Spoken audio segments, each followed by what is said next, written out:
L'info écho avec Capital. Le chiffre du jour, 49, comme le nombre de départements qui devraient revenir aux 90 km/h sur certaines de leurs routes, selon BFM TV. Édouard Philippe a annoncé cette semaine un recul concernant la mesure contestée de la limitation de vitesse à 80 km/h. Mais ce sont les présidents des conseils départementaux qui devront prendre cette responsabilité. Le Nord, les Alpes-Maritimes ou encore le Finistère devraient repasser aux 90 km/h. Du côté de l'Île-de-France, des Bouches-du-Rhône ou encore de la Marne, la prudence est de mise et aucune décision n'a été prise. Les présidents des conseils départementaux n'auraient toutefois pas apprécié de se voir confier cette responsabilité. Le coup de gueule du jour est poussé par la ville de Paris contre Burberry. La marque anglaise a tenté un coup de com' sauvage. Elle a recouvert une piste cyclable d'une affiche de 80 mètres sans prévenir la mairie.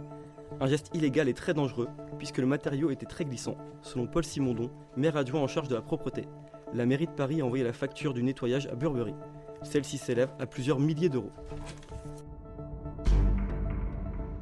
L'armée de l'air recrute des pilotes de drones, c'est ce qu'elle annonce sur les réseaux sociaux. L'objectif, recruter 80 à 100 pilotes pour être aux commandes des 24 appareils armés qui seront disponibles à l'horizon 2030. Ces pilotes seront intégrés à un équipage de 4 personnes, avec un officier de renseignement, un opérateur capteur d'images et un analyste d'images. Ce sont donc plusieurs centaines de personnes qui vont être recrutées. Un bac suffit pour postuler. Le salaire dépendra du grade.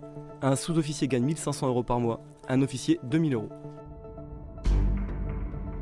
Et on termine avec cette première concernant le mouvement des Gilets jaunes. La justice a décidé de saisir les 3 appartements d'un gilet jaune afin de payer les dégâts qu'il a causés.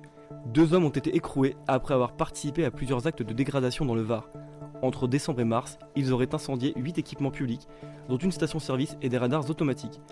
Le juge d'instruction a demandé la saisie des 3 appartements d'un des accusés.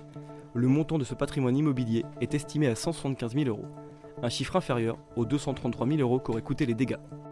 C'était l'info écho avec Capital.